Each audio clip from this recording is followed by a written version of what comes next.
sana. So kita berbual lah sedikit, dan memang saya pun sebelum tu memang tertanya-tanya beberapa perkara, dan saya ambil kesempatan di situlah untuk bertanya, berbual, bertanya khabar dan sebagainya. Okey, beberapa aspek saya akan kongsikan, dan antaranya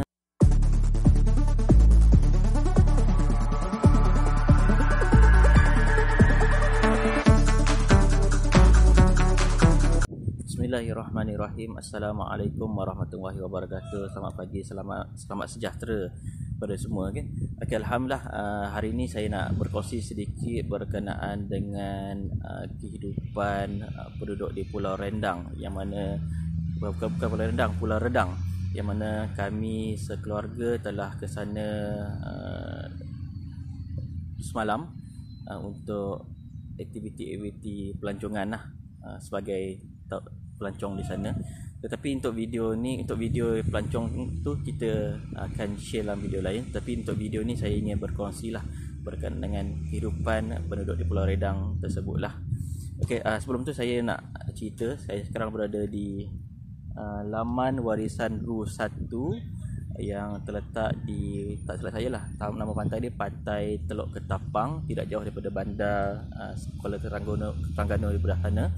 Dan tempat ni betul-betul di hadapan hotel penginapan saya malam tadi, di hotel di Payang Spot.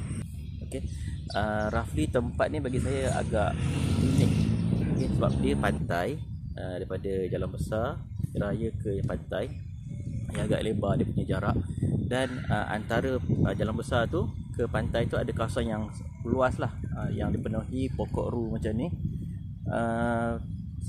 Banyak pokok ru menyebabkan kawasan ini mendung, redup, sesuai lah untuk kita berehat, melepak, berkelah dan sebagainya. Dan kalau ikutkan belakang saya tu, nampaklah ada dua orang rider. Saya rasa lah dia daripada perjalanan jauh, bermusafir dan mungkin rehat di sini seketika sebelum meneruskan perjalanan nantilah. Okey, nak kata tempat ni menarik, dan saya sendiri secara peribadi pertama kali sampai dan melihat kawasan yang special begini, dan kalau ada tempat lain saya rasa memang menarik. Dan inilah barangkali kelebihan di Kuala Terengganu, dan saya nampak kat suasana begini selain dari sini ada juga di kawasan semalam saya pergi di Kampung Penarik, belah-belah Setiu sana. Suasana yang sama, keindahan yang sama, dan speciality yang sama. Dan kalau anda datang ke sini, kalau tak sempat beli makanan, saya rasa jangan risau. Kat sini banyak kedai-kedai, restoran, gerai, dan ada juga yang penjajah tepi jalan yang menawarkan harga yang bagi saya murah lah berbanding kami yang duduk di Lembah Kelang, di Negeri Sembilan, di Selangor, di KL. Dan sebelah ni juga ada kawasan soccer pitch, dan nampak sekarang ada budak-budak tengah main lah. Saya rasa ini pasukan-pasukan yang profesional kot. Nampak mereka popular di dilatih sebagainya. Okay. Berbalik kepada cerita di penduduk Pulau Redang, mungkin saya akan kongsikan beberapa aspek. Dan sebenarnya waktu saya pergi tu, kita mungkin tak campur dengan orang lain. Tapi malam tu kami pergi ke masjid, dan selepas solat maghrib tu saya ada salat jamak lah, solat maghrib isyak, saya bertemu dengan pakcik-pakcik kat sana. So kita berbual lah sedikit, dan memang saya pun sebelum tu memang tertanya-tanya beberapa perkara, dan saya ambil kesempatan di situlah untuk bertanya, berbual, bertanya khabar dan sebagainya. Okey, beberapa aspek saya akan kongsikan, dan antaranya pertamanya saya kongsikan berkaitan dengan bagaimana mereka di Pulau Redang mendapatkan barangan keperluan asas dari segi barang makanan ataupun barang-barang lain untuk kehidupan mereka seharian mereka lah. Umumnya ada dua cara lah. Pertama, mereka akan beli di kedai-kedai runcit yang dijual di sana. Saya nampak banyak kedai runcit kat sana. Banyaklah, saya rasa sekadar saya pergi tengok sendiri lebih daripada 10, berbelas-belas, mungkin lebih daripada itu lagi, sebab mungkin saya tak explore sepenuhnya. Yang kedua, mereka beli daripada tanah besar. Okey, di kedai runcit ni so far yang saya masuk, biasalah quite complete juga barang-barang dia, mungkin variety tak banyak. Dan dari segi harganya barangkali agak tinggi sedikit berbanding kalau kita beli di tanah besar lah. sebagai contoh lah, kalau saya beli keropok lah, just beli keropok je. Kalau biasa kat luar kita beli akan ada mungkin RM2, paling mahal pun RM3, tapi kat sana satu keropok RM4, roughly mungkin around 20% ataupun up to 50% peningkatan harga. Malah saya tak tahu, saya pun tak tengok secara kasar, tapi saya tak tengok secara detail, tapi itulah maklumat yang saya dapat secara kasar.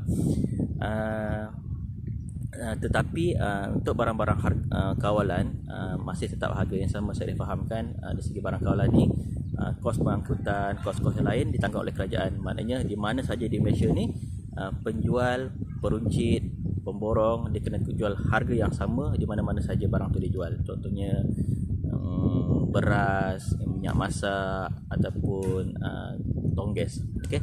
Yang kedua, mereka beli daripada tanah besar lah. Saya dah fahamkan dari masa ke semasa ikut masing-masing keluarga, mereka akan ke tanah besar, sama ada ke daripada Pulau Redang tu mereka akan ke JT di Merang, di daerah Setiu, ataupun ke Kuala Terengganu, terus ke bandar. Mereka sebut bandar lah, bandar tu merujuk pada bandar Kuala Terengganu. Kalau katakan daripada Pulau Redang tu ke JT Setiu lebih kurang 30 ke 40 minit. Kalau katakan di Shah Bandar tu lebih kurang 1 jam perjalanan bot lah. Tapi ini bergantung kepada cuaca ataupun keadaan ombak ketika itu. Mana lagi tenang, lagi lancar, lagi cepat. Kalau lagi bergelora, lagi lambat, dan juga lagi terganggu perjalanan mereka lah. Tapi so far begitu. Okay. So kalau mereka beli di tanah besar, mereka akan dapat harga yang secara relatif lebih murah dan variety lebih banyak. Okay. Berkenaan dengan alalang berkenaan dengan itu, okay, kalau dari segi pengangkutan mereka ke tanah besar, kalau saya fahamkan, kalau salah boleh komen sini.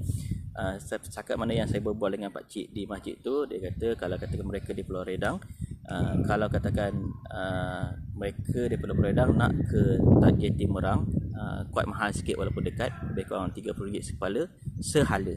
Mana kalau katakan keluar dan balik petangnya 30 campur 30, mana 60 seorang lah kalau keluar seorang. Kalau 2 orang double lah. Tapi kalau mereka ke bandar, mereka akan gunakan ferry yang saya kata lebih kurang sejam tadi. Kos dia lebih kurang RM25 seorang, di mana kalau darab 2 pergi balik RM50 seorang.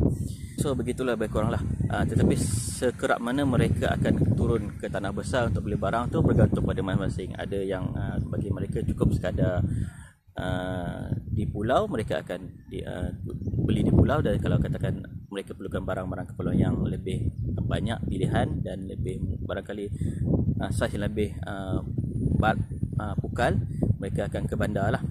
Dan tapi kalau katakan dari segi barang-barang seafood lah, udang, sotong, ikan, barang-barang makanan bahan mentah seafood ni, makanan laut,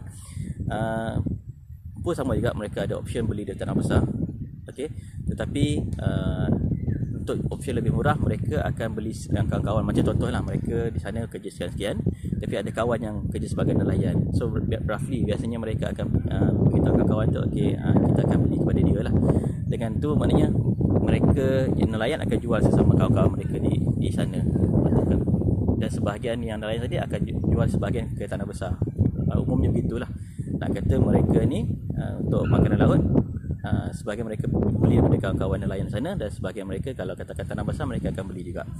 Harga of course lah beli dengan kawan-kawan ni boleh kau tim harga. Tapi kalau katakan beli luar tu, harga ikut harga pasaran. Okey, yang kedua mungkin saya nak share berkenaan dengan masjid. Okey, setakat yang saya ke sana, kebanyakan, saya boleh katakan kebanyakan dan mungkin mostly adalah Muslim, berbangsa Melayu, beragama Islam.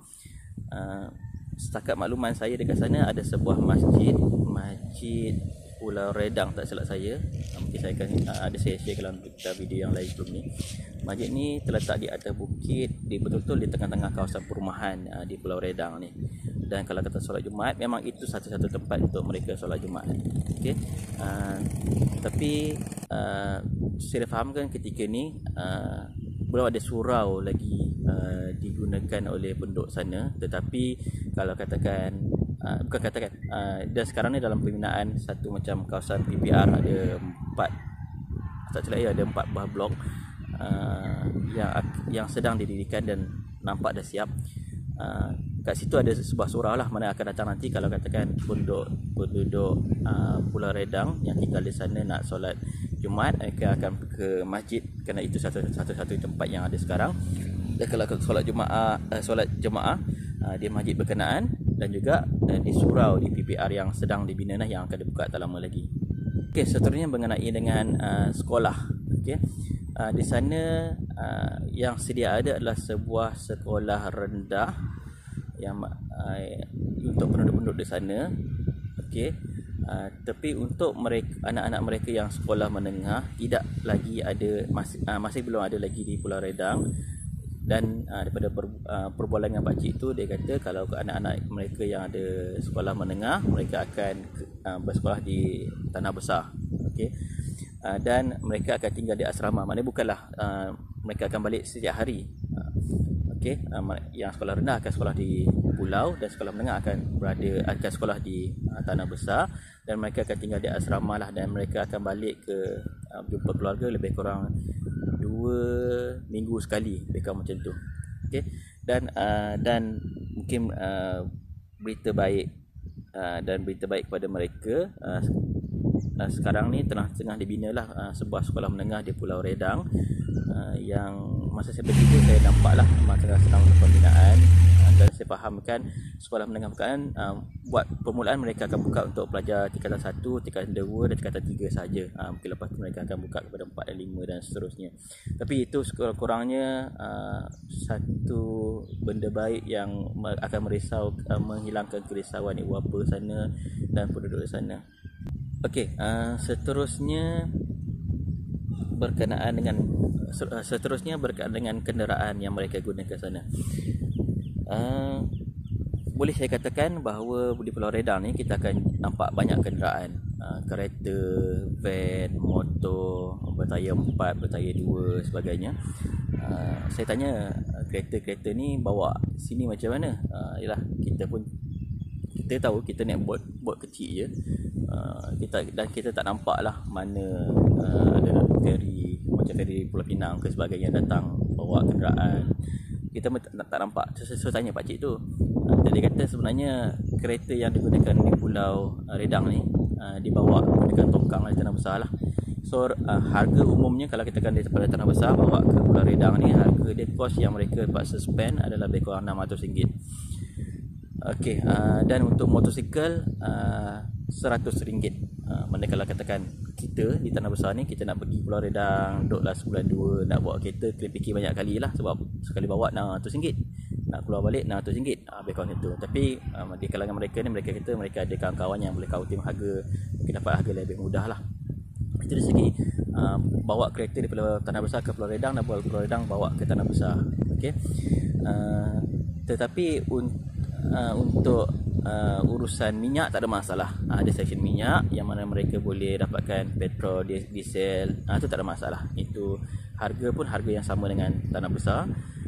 Dan juga kalau katakan ada kerosakan, perlu servis, maintenance ataupun pembaikan, pun tak ada masalah buat masa ni lah. Sebab ada bengkel di sana yang boleh mengendalikan kerja-kerja servis, maintenance dan juga kerja-kerja pembaikan yang mudah. Okay. Setakat ni cuma pengangkutan daripada Tanah Besar ke pulau saja yang mungkin agak sedikit struggle, tetapi dari segi maintenance dan juga minyak, bahan api tak ada masalah. Ini nampak ada beberapa orang, banyak agak lah, 1, 2, 3, 4, 5, 4 kuda, orang naik kuda, dan juga satu motor scrambler tengah jalan-jalan sini.